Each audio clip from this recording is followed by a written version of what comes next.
The purpose of fluid power is to transmit power from one location to another. In the mid-1600s, Blaise Pascal, a French mathematician, made a very important contribution in the field of fluid motion. This contribution, known as Pascal's law, relates the transfer of pressure through a fluid. Pascal determined that a contained pressurized fluid will exert pressure equally in all directions. Pascal's law states that pressure set up in a confined body of fluid acts equally in all directions and always at right angles to the containing surfaces.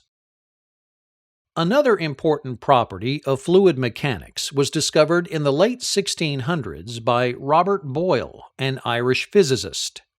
Boyle's law is an experimental gas law which describes how the pressure of a gas increases as the volume of gas decreases. A modern statement of Boyle's law is the absolute pressure of a confined body of gas varies inversely as its volume, provided its temperature remains constant.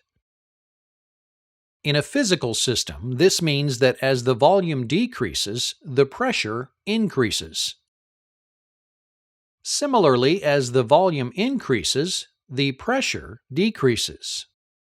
Boyle's law can be expressed mathematically as the pressure at state 1 times the volume at state 1 is equal to the pressure at state 2 times the volume at state 2.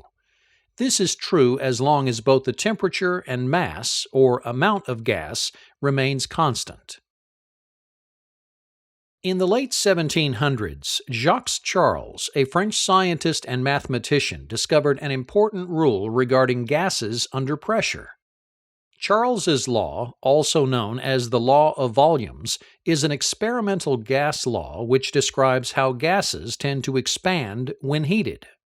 It states that if the pressure of a gas is constant and its temperature is raised, the volume will also be raised by the same ratio.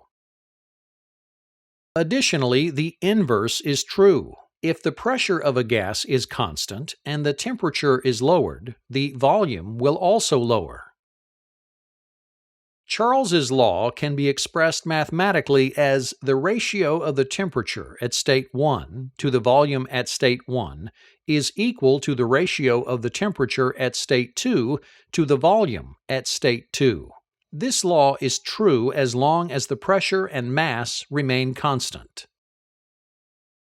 In the mid-1700s, Daniel Bernoulli discovered another very powerful rule in the field of fluid mechanics, known as Bernoulli's principle.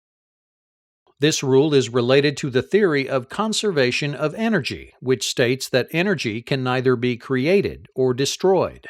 In this fluid system, pressure is potential energy and fluid flow is kinetic energy.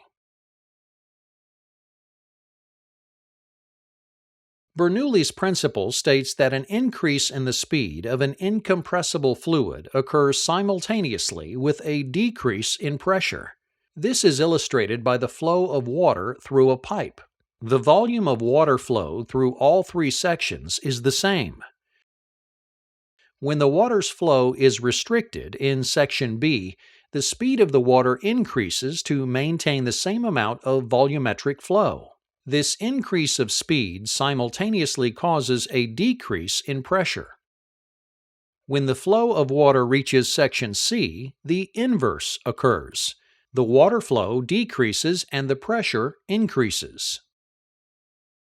This rule can also apply to the types of energy present in the system. As the pressure decreases in section B, the potential energy converts into kinetic energy. This increases the speed of water flow and decreases the pressure. When the water reaches section C, the kinetic energy is converted back to potential energy. This is illustrated by the decrease in speed of the water flow and its simultaneous increase in pressure.